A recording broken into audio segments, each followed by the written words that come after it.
Sahabatku Tardi Georgia yang dimuliakan, pada hari yang berbahagia ini kami berziarah ke makam Syekh Hamzah Al-Fansuri di Desa Lampage, Ujung Pancu, Aceh Besar. Hamzah Al-Fansuri merupakan mufti kerajaan daripada Iskandar Muda, yaitu pada tahun 16 yang silam. Hamzah Al-Fansuri merupakan ulama sufi Aceh yang sudah sampai ke makam Ma'rifatullah. Ulama sufi ini sering disebut jasadnya satu, makamnya banyak. Hamzah Al-Fansuri makamnya terletak di Oboh, Kecamatan Runding, Kota Subul Salam, Aceh Selatan. Kemudian juga makamnya berada di Desa Lampage, Ujung Pancu, Kecamatan Pekanbadak, Aceh Besar. Kemudian makamnya juga disinyalir berada di Langkawi, Malaysia. Serta baru-baru ini kita mendengar Hamzah Al-Fansuri makamnya juga berada di Mekah. Subhanallah, Masya Allah.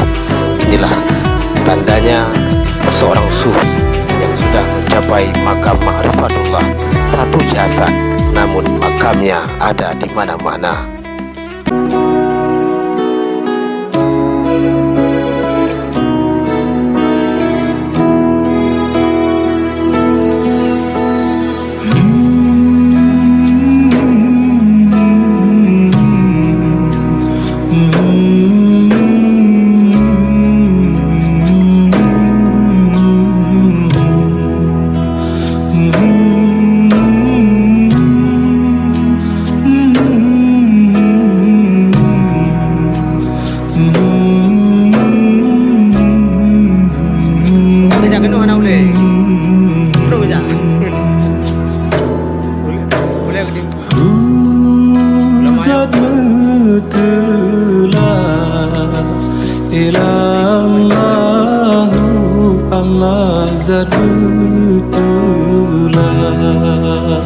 Ruhul Qudus Ra'alui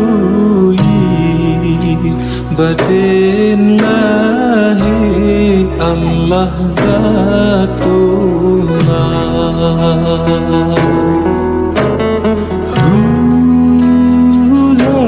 Zatullah ilallahu Allah Zatullah.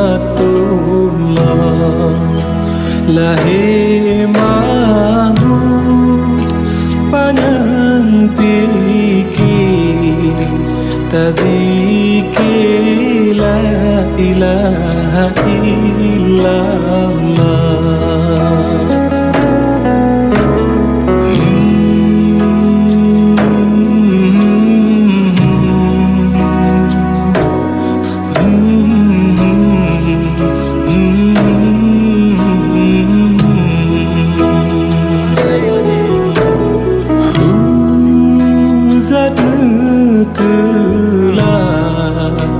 Nyawang badan bakzat mutela kuhun kudus roh alui batin lahi bakzat mutela.